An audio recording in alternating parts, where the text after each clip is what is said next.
C'est pas la Commission européenne ne décide jamais de rien, ne prend aucune décision, la Commission européenne. Ce sont les chefs d'État et de gouvernement qui décident, c'est jamais la Commission. Moi, j'ai aimé les propos liminaires, Président, que vous avez tenus, et j'ai aimé ce qu'a dit Olivier Girardin. Y a-t-il une contradiction? Les deux veulent, vous voulez tous les deux, plus de proximité, plus de services, réduire les fractures territoriales. Là où la SNCF ne répond plus à ces demandes. Et pourquoi la SNCF ne répond plus à ces demandes? Pour deux raisons. La première, c'est le choix stratégique des lignes grande vitesse pour desservir les métropoles, et c'est tout à fait d'intérêt national.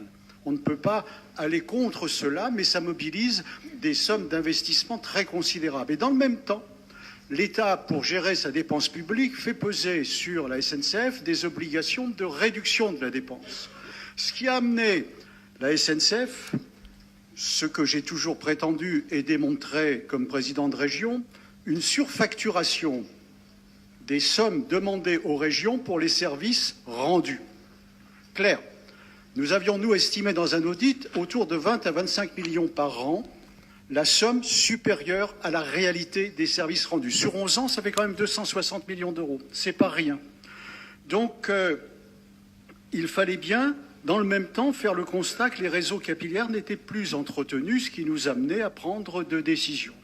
Donc, on veut résister à cela.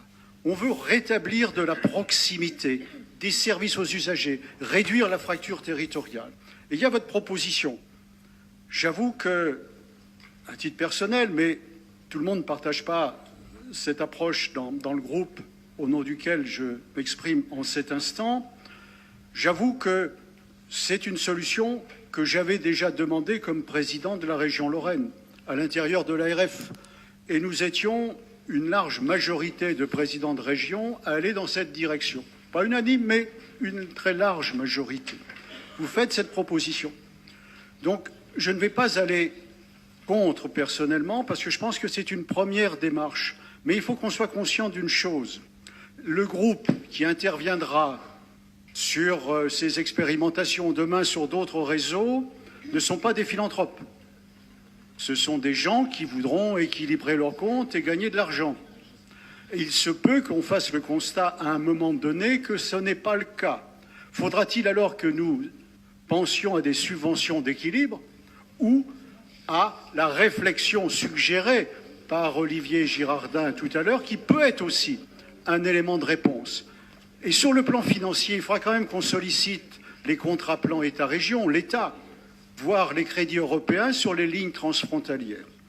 Donc, dans cet instant, Président, moi, je vous apporte mon soutien, parce que je pense que c'est un élément de réponse qui ne sera peut-être pas magique, devant lequel on devra être très attentif pour que, effectivement, ce que nous disons à nos concitoyens dans cette volonté de mieux servir cette proximité soit tenu.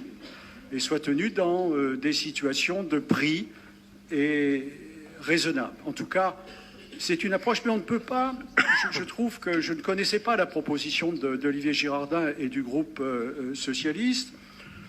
Je trouve que ce n'est pas quelque chose qui doit être rejeté d'un revers de main, mais dans l'instant, comme le dossier est sollicité par vous-même, c'est celui-ci que j'approuve. Merci beaucoup. La parole